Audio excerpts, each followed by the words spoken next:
প্ৰধানমন্ত্ৰী নৰেন্দ্ৰ মোদীৰ প্ৰেৰণাত আজি আমি সকলোৱে দেখা পাইছো it is a complete transformational story it is completely a story of new Assam সৰ্বাদা মুখ্যমন্ত্ৰী থাকোতে নুমলীগড় ৰিফাইনাৰীক আমি 10 million metric ton 9 million metric টনলৈকে ৰিফাইন কেপাসিটি বঢ়াব ডিসিশন লৈছিলো কিন্তু অসমত তেলে নাই 3 মিলিয়ন মেট্ৰিক টন চলাবৰ কাৰণে নুমলীগড় doesn't have crude কোৰ পৰা আমি ক্ৰুড পাম ইমান দিনে কথা আছিল যে অসমে ভাৰতক তেল দিয়ে প্ৰধানমন্ত্ৰী ডাঙৰীয়াক আমি লগ পাইছিলো যে আমাৰটো তেল নাই কিন্তু নুমলীগড় বচাব লাগে আমাক 9 মিলিয়ন মেট্ৰিক টনলৈকে নিব লাগে মোদীজি আমাক কলে যে পাৰাদীপৰ পৰা মই লাইন এটা বনাই দিম যাতে বিদেশৰ আৰবৰ ৰাছিয়াৰ তেল পাৰাদীপৰ পাইপলাইনেদি নুমলীগড়ত যাব পাৰে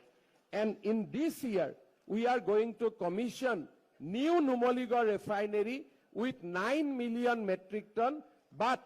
they will not refine petrol and diesel produced in Assam. They will refine crude, which will take through a pipeline from Paradip to Numaligarh.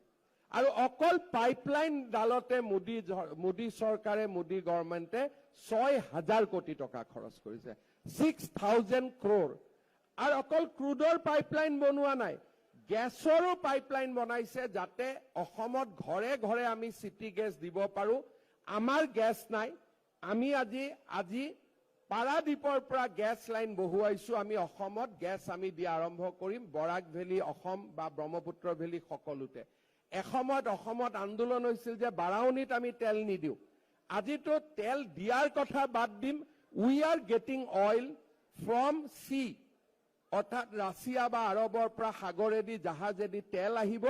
সেই তেল পাইপলাইনেদি আমি পাম্প কৰি পেলাই নুমলীগড় লৈ যাম আমাৰ যিসকলে অইল ইণ্ডিয়াত ইয়াত কাম কৰে বা যিসকলে আইঅচিত কাম কৰে দে নোজ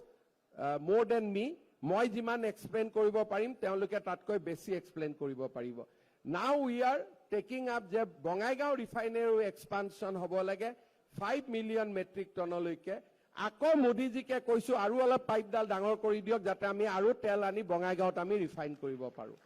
সব প্ৰধানমন্ত্ৰী ডাঙৰীয়াই আমাক বহুত ডাঙৰ এটা পৰিৱৰ্তনৰ ফালে লৈ গল